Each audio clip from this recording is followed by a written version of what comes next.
I remember back in the 80s, a full set, 10 fingernails, dolled out, looking great, easily ran $150 to $200. Easily. And fill in for 35 to 40. The newcomers, they come in, they make the price like everything half. And they have a price war. At one time, the price for a fill went down to like $7, I believe. That was crazy.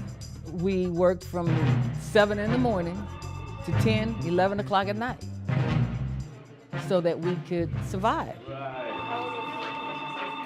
To really understand what's going on, you have to understand the people. You have to understand where they came from.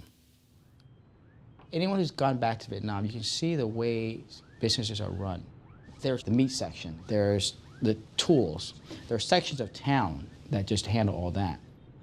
So when you have a store, your next door neighbor has the same thing, and so does a guy 10 blocks down. So how do you become competitive if you don't have any niche product, right? Well, you cut prices.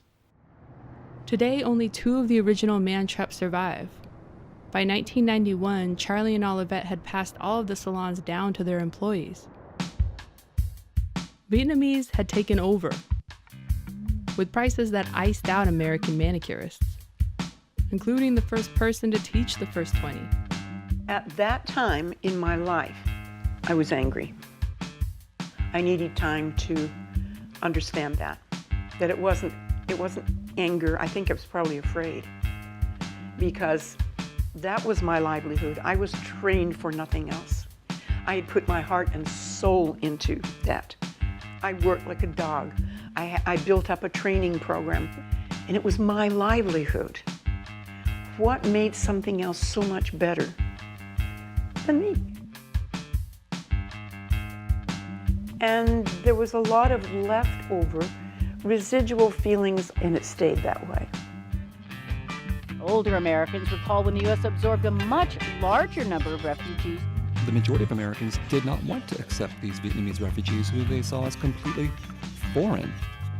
We left our country, our families, and all the things which are familiar to us, to look for freedom, to buy freedom at a very expensive price, and to come here to work and find all the hatred and jealousy. That makes us disappointed. That is not worth the price we pay for our freedom. We turn now to the fire debate back home, the backlash against refugees. After 40 years, refugee resentment is more extreme. Mr. Trump asked, quote, "Why are we having all these people from S blank whole countries come here?" We're going to keep our country safe.